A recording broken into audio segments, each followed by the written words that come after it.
Saviez-vous que vous pouvez perdre le droit de conduire une moto avec votre permis de conduire?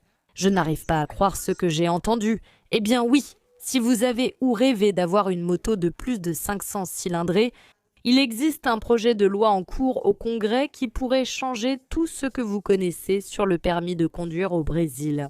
Et la question qui ne veut pas se taire est: est-ce que vous allez devoir obtenir un nouveau permis de conduire pour continuer à circuler tranquillement dans les rues et sur les routes du pays? Ou bien y a-t-il un moyen de passer inaperçu avec cette nouvelle loi? J'ai compris la référence. Reste avec moi jusqu'à la fin de cette vidéo car je vais t'expliquer en détail tout sur cette proposition et tout ce qu'elle peut changer pour nous, les motards. Si tu es nouveau ici, je suis Amanda Pagliari. Et voici la chaîne moto la plus charmante du Brésil qui te dit tout sur le monde des deux roues. Et aujourd'hui, je vais te montrer en détail ce projet de loi qui est en cours et qui peut avoir un impact sur ta vie, sur la mienne, sur la vie de nous, les motards. Alors, mets un like et abonne-toi à la chaîne pour ne rien manquer de l'univers des deux roues, actualités, lancements, essais, conseils et bien plus encore. Voyons d'abord comment fonctionne actuellement le permis de conduire. Pour utiliser une moto de n'importe quelle cylindrée, il suffit d'avoir le permis de conduire catégorie A, que ce soit pour un cyclomoteur de 50 cc, les fameuses 50, jusqu'à une super sportive de 1000 cylindrées, 1000 cn, n'est-ce pas? La catégorie A couvre tout. Il n'existe officiellement aucune division dans le permis pour les motos plus puissantes et dans le cas des voitures. La catégorie B autorise la conduite de tout véhicule répondant aux exigences de cette catégorie, c'est-à-dire ayant un poids total brut allant jusqu'à 3500 kg et une capacité maximale de 8 passagers. J'ai évoqué la catégorie B car des changements peuvent aussi concerner les voitures. Bien sûr, je ne vais pas trop m'attarder sur cette partie, mais je dois quand même t'en donner un aperçu pour que tu comprennes bien tout. Je suis sûre que beaucoup de mes abonnés ont aussi une voiture en plus d'une moto, donc ça peut aussi te concerner. Actuellement, il existe un projet de loi présenté par le député Fred Linares. Il propose que les voitures de plus de 200 chevaux ainsi que les motos de plus de 500 cylindrées soient classées comme des véhicules à haute puissance. Et pour conduire ou piloter ces véhicules, vous auriez besoin d'une autorisation spécifique. Cette autorisation ne serait pas exactement un nouveau permis de conduire, mais une habilitation supplémentaire avec des exigences plus strictes que celles actuelles. L'objectif, selon le projet, est de réduire le nombre d'accidents impliquant de jeunes conducteurs, principalement ceux âgés de 18 à 25 ans, une tranche d'âge qui, en effet, concentre une grande partie des accidents graves. Selon le texte du projet de loi, pour obtenir cette autorisation spéciale pour les véhicules de haute puissance, vous devez remplir certaines conditions. Lesquelles sont? Allons-y. Avoir au moins 25 ans, posséder un permis de conduire valide dans la catégorie correspondante, A pour les motos, B pour les voitures. Avoir au moins 5 ans d'antécédents sur votre permis de conduire, sans aucune infraction grave ou très grave enregistrée pendant cette période. Écrit dans les commentaires. Si vous avez un permis de conduire vierge, un casier vierge sur votre permis, c'est-à-dire si vous avez 24 ans ou moins, même si vous avez déjà le permis catégorie A ou B, vous ne pourriez plus conduire de moto de plus de 500 cm3 ou de voiture avec des moteurs de plus de 200 chevaux. Et si vous avez 25 ans ou plus, mais que vous avez commis une infraction grave ou très grave au cours des 5 dernières années, vous ne pourriez pas non plus conduire ces véhicules, jusqu'à ce que votre historique soit effacé. Eh ben, et si j'ignorais cette nouvelle règle et que je me faisais prendre en train de conduire ou de piloter un véhicule de haute puissance sans autorisation, qu'est-ce qui se passerait? Mandigna, ça va? L'infraction serait classée comme très grave. C'est même préjudiciable, on salit encore plus ton dossier avec une 880 $, en plus de la rétention du véhicule, jusqu'à ce que quelqu'un avec le permis approprié puisse retirer le véhicule de la fourrière. Vous savez que souvent, les gens abîment votre véhicule à la fourrière, n'est-ce pas? En résumé, ça ne vaudrait pas la peine de prendre ce risque. En plus de causer un grand stress, vous auriez une amende très lourde et aussi pas mal de points sur votre permis. Autrement dit, le rêve de piloter une moto, un véhicule de haute puissance, s'éloignerait de plus en plus. Mais d'où vient cette idée de permis supplémentaire? Mandigna, au secours, vraiment au secours. Le député, auteur du projet, s'est basé sur des données d'accidents impliquant des jeunes, principalement des hommes, âgés de 18 à 22 ans, une tranche d'âge qui présente des taux élevés de sinistres graves et mortels. Je vais lui demander d'enlever les femmes de cette liste. Non, je plaisante, vraiment, lui. Limiter l'accès aux véhicules de haute puissance pourrait réduire l'exposition des conducteurs et bien sûr, des motards moins expérimentés à des situations à haut risque. Là, on supprime déjà, le permis de conduire dit déjà qu'on ne peut pas avoir de permis, non. Mais d'un autre côté, des spécialistes de la circulation ont déjà soulevé des critiques et quelques questions. Est-ce que limiter le permis va vraiment résoudre le problème ? Ou bien ne serait-il pas plus efficace d'investir dans l'éducation à la circulation, une surveillance plus intelligente et des campagnes de sensibilisation ? Qu'en pensez-vous ? De plus, la proposition présente encore des incohérences dans le texte original, comme la mention du Dénatran, qui n'existe même plus, n'est-ce pas ? Aujourd'hui, l'organisme responsable est le Sénatran, qui est le secrétariat national de la circulation. En plus, classer les motos par cylindrée au lieu de la puissance, c'est une erreur. Par exemple, qui ne se souvient pas des petites 500 de Royal Enfield, n'est-ce pas ? Des motos avec une grosse cylindrée, mais une faible puissance ?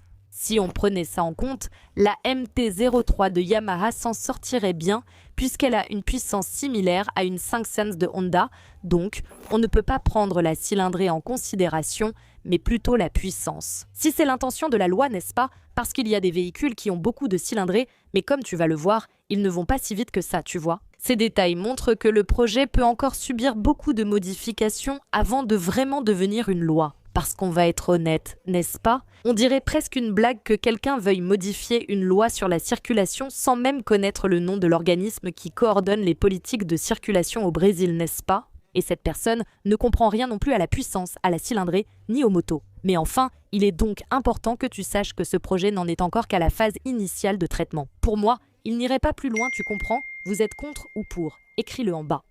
Voilà que le projet a été envoyé à la Commission de la voirie et des transports de la Chambre des députés, première étape où les propositions liées à la circulation sont discutées. Et ensuite, il doit encore passer par d'autres commissions, des votes à la Chambre, puis au Sénat.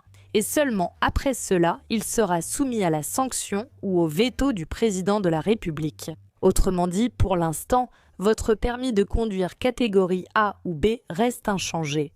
Vous n'avez pas besoin de vous précipiter pour obtenir un nouveau permis. Mais il est important de rester vigilant, car si cette proposition avance, elle pourrait avoir un impact direct sur notre liberté de conduire. Mais saviez-vous que dans de nombreux pays d'Europe, le permis est déjà divisé en plusieurs catégories de motos, selon la cylindrée ou la puissance. En France, par exemple, la catégorie A2 autorise les motos jusqu'à 47,7 chevaux, tandis que la catégorie A permet de conduire n'importe quelle moto. Au Portugal, à 16 ans, on peut déjà obtenir la catégorie A1 pour des motos jusqu'à 125 cm3, mais on ne peut pas conduire de moto avec des moteurs plus puissants que cela. Ces divisions sont courantes dans l'Union européenne, justement pour préparer progressivement les motards à des motos plus puissantes. Je répète toujours ici, commencez par le bas et progressez progressivement. Ayez du bon sens, n'agissez pas de façon à ce que le gouvernement doive diriger votre vie, prenez les commandes vous-même, ayez du bon sens vous-même pour éviter que le gouvernement fasse des lois de ce genre. Et juste par curiosité, à cause de cette loi, les constructeurs automobiles peuvent stratégiquement réduire la puissance pour entrer dans une catégorie et offrir une option pour que les jeunes puissent acheter. Donc, par exemple, les 500 ici au Brésil sont plus puissantes que celles commercialisées à l'étranger, donc elles se retrouvent dans la catégorie de puissance dans le cas de la France. Justement pour attirer les débutants, sinon, en gros, les débutants n'ont que l'option 125. Ceux qui ont de l'argent et qui veulent une moto plus grande ne peuvent pas l'acheter, donc cela fait perdre le marché, alors beaucoup de constructeurs peuvent s'adapter. À mon avis, je pense que c'est une erreur. Je pense que les gens peuvent et doivent avoir le pouvoir de prendre leurs propres décisions. Je comprends que les politiques publiques visent à aider la population, mais je pense que tout le monde est adulte et doit être tenu responsable de ses propres actions. Je répète toujours les consignes. N'y va pas, ne fais pas le pas plus grand que la jambe. Donc, par ici, cette discussion revient de temps en temps, mais jusqu'à aujourd'hui, elle n'a jamais vraiment avancé. Est-ce que maintenant, c'est le moment ? Enfin, cette proposition peut être la première étape pour rapprocher le modèle brésilien du modèle européen. Et ne confondez pas ce possible changement avec le nouveau permis de conduire qui a commencé à être délivré à partir de juin 2022. Ce changement concernait uniquement la mise en page du document qui est devenu plus moderne avec des couleurs, des hologrammes, plus de sécurité, n'est-ce pas? Mais elle a mis là, en y réfléchissant bien, n'est-ce pas? Elle a mis les catégories, elle a mis la mise en page, mais elle n'a rien dit. Ainsi, si quelqu'un adopte la loi, elle est déjà prête au secours. D'ailleurs, il y a une vidéo ici sur la chaîne à propos de ces changements qui ont eu lieu, les derniers changements qui ont eu lieu ici dans le permis de conduire. Je vais laisser le lien ici dans la fiche et dans la description, va la regarder après. Mais dis-moi, est-ce que cette proposition du nouveau permis pour les motos de plus de 500 000 cylindrées et les voitures de plus de 200 chevaux va aider à réduire les accidents? Ou est-ce que ça va juste créer plus de bureaucratie? Pour ceux qui aiment piloter, hein? J'ai déjà donné mon avis, je pense que c'est juste de la bureaucratie, mais j'aimerais vraiment connaître ton opinion. Alors écris ici dans les commentaires si tu es pour ou contre ce changement. Mais s'il te plaît, prends quelques minutes pour expliquer, d'accord? Qui sait, pour que le débat soit un peu plus intelligent. Et partage cette vidéo avec tes amis motards ou ceux qui ont une voiture, dans les groupes de voitures ou de motos sur Facebook. Envoie-la à tout le monde pour qu'ils soient aussi au courant de cette nouveauté qui peut changer la vie de ceux qui sont sur 2 ou 4 roues. Sans parler du fait que je parie qu'il y a déjà des gens qui font du sensationnalisme, qui racontent n'importe quoi, qui font du clickbait, n'est-ce pas? En disant que cette règle est déjà en vigueur, alors partage cette vidéo. Comme ça, tout le monde aura la bonne information et la qualité ici sur la chaîne Motoplay. Et c'est essentiel pour nous tous qui aimons la route. N'oublie pas de laisser un like et de t'abonner à la chaîne si tu n'es pas encore abonné. Ici en haut, j'ai laissé une vidéo très sympa pour toi, je suis sûre que tu vas aimer, et ici en bas, j'en ai laissé une autre. Laisse aussi tes suggestions de vidéos ici dans les commentaires. Et si tu veux devenir membre de la chaîne Motoplay, il y a beaucoup d'avantages, du contenu en avant-première, du contenu exclusif, des photos de Mandinia, un calendrier exclusif de Mandinia et aussi une tombola mensuelle. Lors des lives qu'on fait ici pour la chaîne, d'accord? Abonne-toi, à la prochaine, bisous.